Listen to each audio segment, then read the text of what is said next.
सबों को जय यीशु। प्यारे बच्चों, आइए हम अपनी विश्वास प्रशिक्षण श्रृंखला में आगे बढ़ने से पहले एक छोटी सी प्रार्थना करें। हे पिता ईश्वर, हम आपको धन्यवाद देते हैं इस सुंदर दिन के लिए और आपके वचनों के लिए। हे ईश्वर, हमें सद्बुद्धि और ज्ञान से भर दीजिए ताकि हम अच्छे और बुरे का फर्क कर सके और आपकी ज्योति के उजाला में आगे बढ़ सके। आमीन। तो बच्चों, क्या आपको याद है हमने पिछले रविवार किस विषय के बारे में चर्चा की थी? पिछले रविवार हमने अपने विश्वास प्रशिक्षण श्रृंखला के पाठ 8 सामाजिक बुराइयों से मुक्ति के बारे में बात किया और इसमें हमारे समाज में जो बुराइयां हैं उनके बारे में चर्चा किया और विशेष रूप से हमने चर्चा किया नशाखोरी के बारे और नशीले पदार्थों के बारे में बात किया और धूम्रपान, गुटखा खाना इत्यादि और उपभोक्तावाद के बारे में। तो ये सब क्या है आपको समझ में आया होगा। ये जो नशाखोरी है, लोग इसमें इतने अधिक रुझान हो जाता है, उनकी लत लग जाती है और वे अपने आय एवं अपने सारे पैसे इसमें खो देते हैं। वे इससे छुटकारा बहुत मुश्किल से पाते हैं क्योंकि ये आदत हो जाती है और ये लत जो लगती है वे अपने घर के सामान तक बिक्री एवं गिरवी रखने को मजबूर हो जाते हैं और परिवार के लोग इससे बहुत परेशानियों का सामना करना पड़ता है क्योंकि जो लोग नशा में डूब जाते हैं या नशा करते हैं वे अपनी अत्यधिक आय इसमें खर्च करते हैं और परिवार के खर्च के लिए नहीं दे पाते। तो इसलिए बच्चे और उनकी पत्नी परेशान हो जाती है, खाने को कुछ नहीं मिलता और परिवार में अशांति का वातावरण होता है। इसी तरह से नशाखोरी हमारे युवा वर्ग में देखते हैं, वे कई तरह के नशीले पदार्थों का सेवन करना शुरू करते हैं, चाहे वे अपने साथियों के साथ संगति के कारण या शुरुआत में ये यूं ही चखते हैं ये और इस धीरे धीरे ये उनकी आदत हो जाती है, उनको ये भी लत लग जाती है और वे भी इसमें अपना काफ़ी पैसा खर्च करते हैं क्योंकि ये नशीले पदार्थ बहुत महंगे होते हैं, चरस, गांजा इत्यादि बहुत सारे नाम हैं। तो इन सभी नशीले दवाइयों का सेवन करते हैं। वे सोचते हैं इससे उनको बहुत अच्छा महसूस होता है, पर ये अपने स्वार्थ पर ध्यान नहीं देते, ये इनके स्वार्थ पर बुरा असर करता है और ये अपने तथा दूसरों का सर्वनाश करते हैं। और इसी तरह से हम देखते हैं छात्रों में धूम्रपान एवं पान पराग इत्यादि खाने का फैशन है और ये धूम्रपान के चलते इनके भी फेफड़ों में इनके फेफड़े खराब हो जाते हैं और ये धूम्रपान के चलते ना केवल ये खुद के सेहत खराब करते हैं बल्कि जो आसपास के लोग हैं उनकी भी सेहत खराब करते हैं क्योंकि ये धुआं के चलते लोग प्रभावित होते हैं। और इसी तरह से जो बच्चे या स्कूल जाने वाले छात्र पान पराग का सेवन करते हैं, पान मसाला इत्यादि और सुपारी, इसका सेवन करने से उनकी बुद्धि क्षीण हो जाती है, बुद्धि कमज़ोर होती है, पर ये इन सभी बातों पर ध्यान नहीं देते और बस अपने मुंह के स्वाद के लिए ये सब का सेवन करते हैं। और इसी तरह से हमने देखा उपभोक्तावाद। आज के ज़माने में लोग नई नई चीज़ें लेने की होड़ लगी हुई है। जो सबसे नई चीज़ है, चाहे वो मोबाइल में हो, मोबाइल की लेटेस्ट मॉडल हो या टीवी हो या बाइक हो या कार, सभी तरह के नई चीज़ें लेने की होड़ लगी हुई है। इसे उपभोक्तावाद कहते हैं और इसमें जिनके पास पैसे हैं वे अपने पैसे तो खर्च करते ही हैं, बल्कि जो गरीब है और जिनके पास पैसे नहीं है वो भी ऋण लेकर के इन चीज़ों को खरीदते हैं और इन सब का सेवन करते हैं।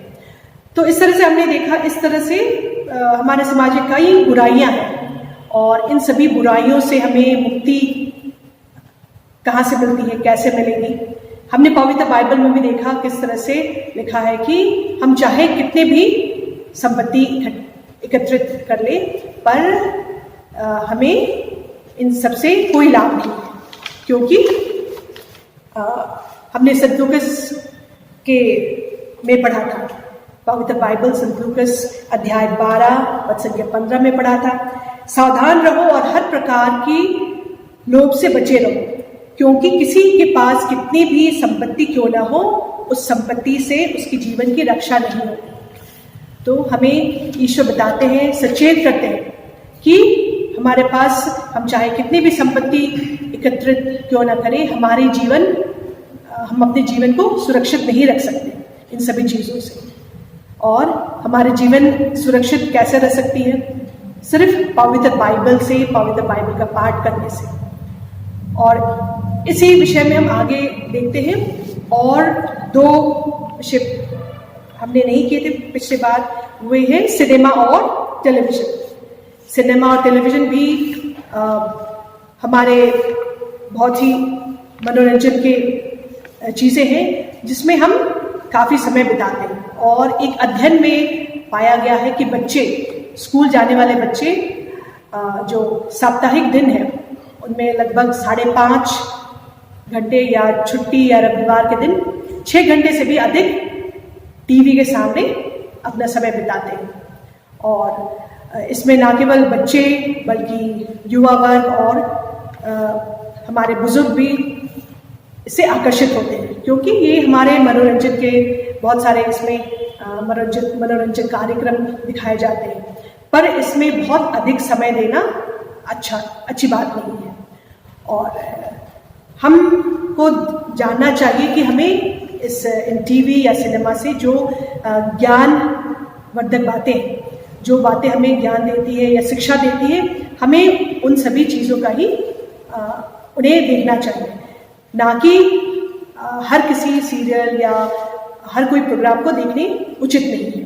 तो हमें जानना चाहिए और समझना चाहिए कि ये टीवी और सिनेमा भी हमारे पढ़ाई के समय को बर्बाद करते हैं। हमें ध्यान देना चाहिए, हमें कितना समय टीवी देखने में बिताना है और कितने समय हमारे पढ़ाई में देना चाहिए। और ये स्कूल के बच्चे और विद्यार्थी ये अपने स्कूल के समय या पढ़ाई के समय से अधिक समय टीवी देखने में व्यतीत करते हैं। तो आगे हम देखते हैं लॉटरी एवं जुआ। ये भी हमारे समाज में एक बुराई है और लोग मेहनत नहीं करना चाहते आज के दिन में, वे जल्दी ही तुरंत पैसा कमाना चाहते हैं और इसमें लोग अपने पूरे आय डाल देते हैं।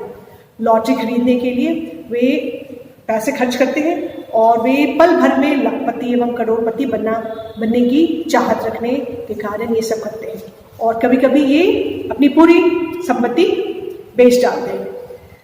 तो हम देखते हैं प्रभु हमें चाहता है कि हम परिश्रम करें और हम परिश्रम की रोटी खाएं। कोई भी जो व्यक्ति परिश्रम नहीं करता है उसे रोटी नहीं मिलनी चाहिए। थिस्सलुनीकियों के नाम अध्याय 3 पद संख्या 10 में लिखा है, जो काम नहीं करना चाहता उसे भोजन नहीं दिया जाए। तो हमें परिश्रम करना सीखना चाहिए ताकि हम जीवन में आगे बढ़ सकें।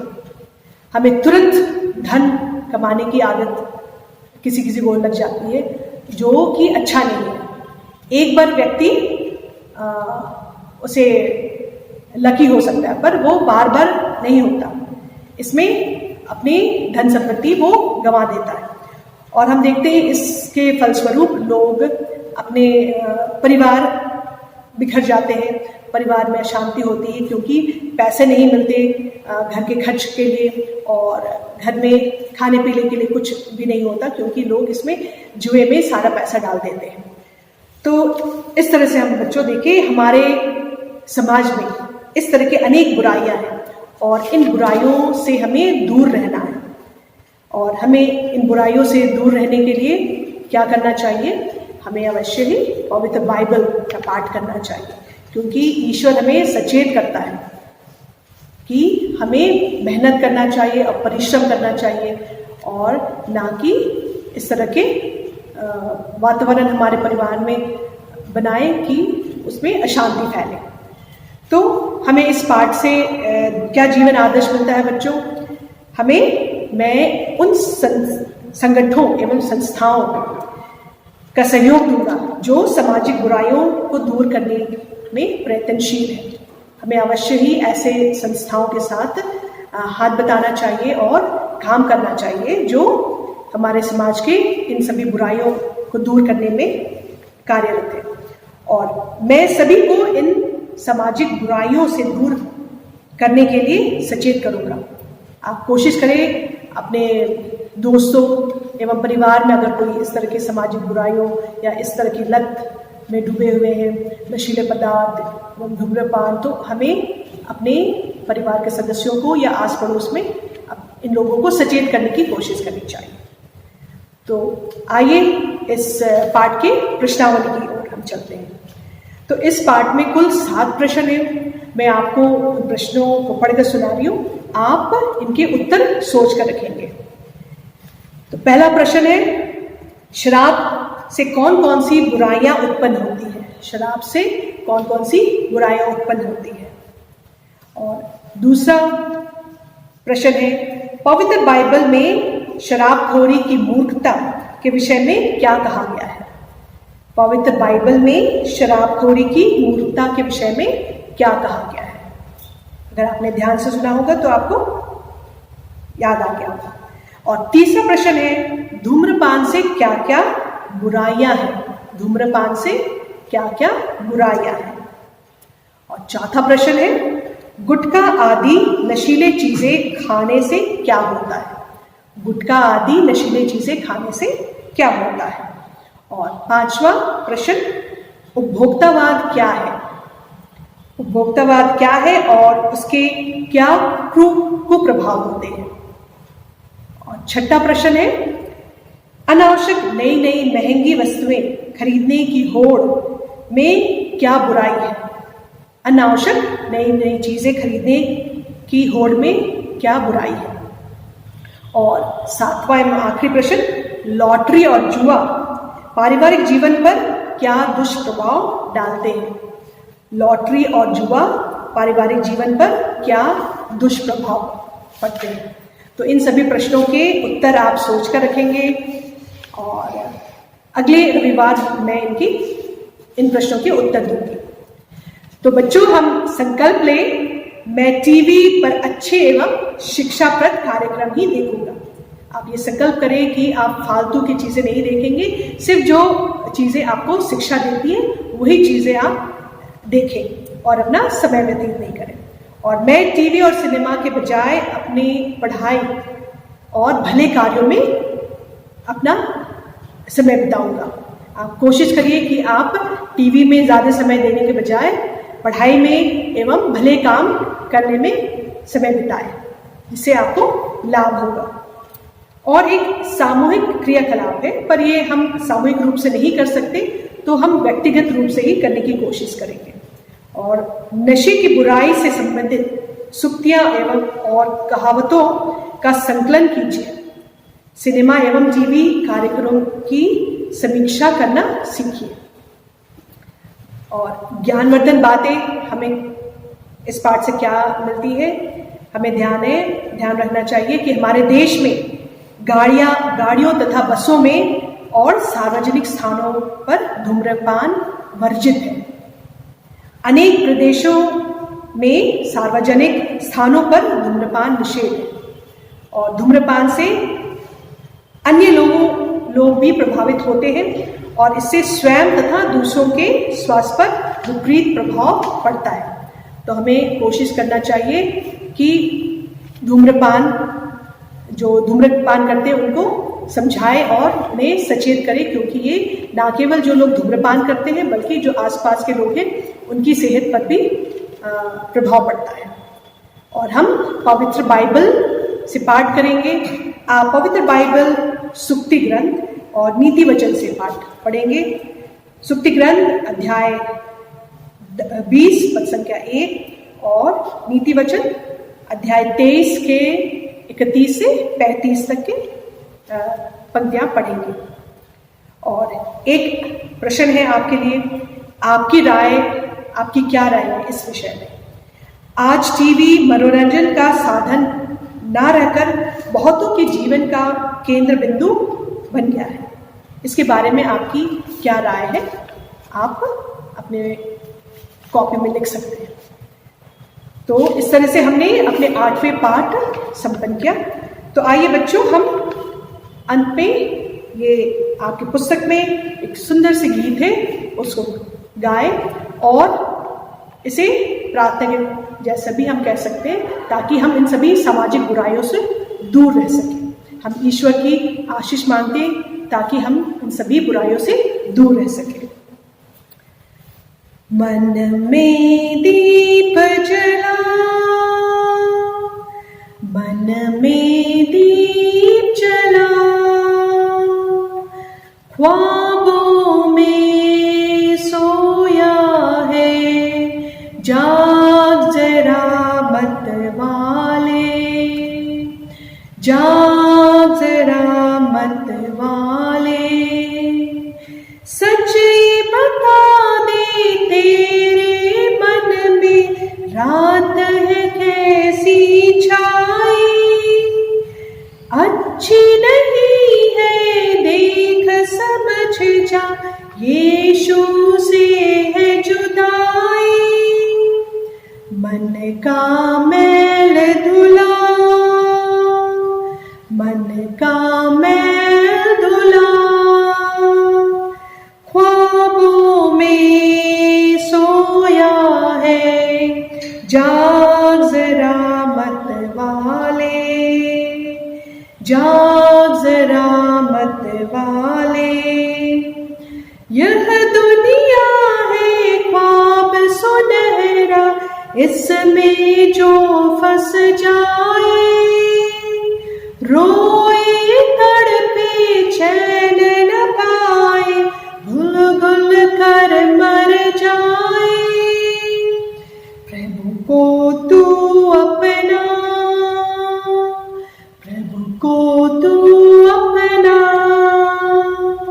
ख्वाबों में सोया है, जाग जरा मत वाले, जाग जरा मत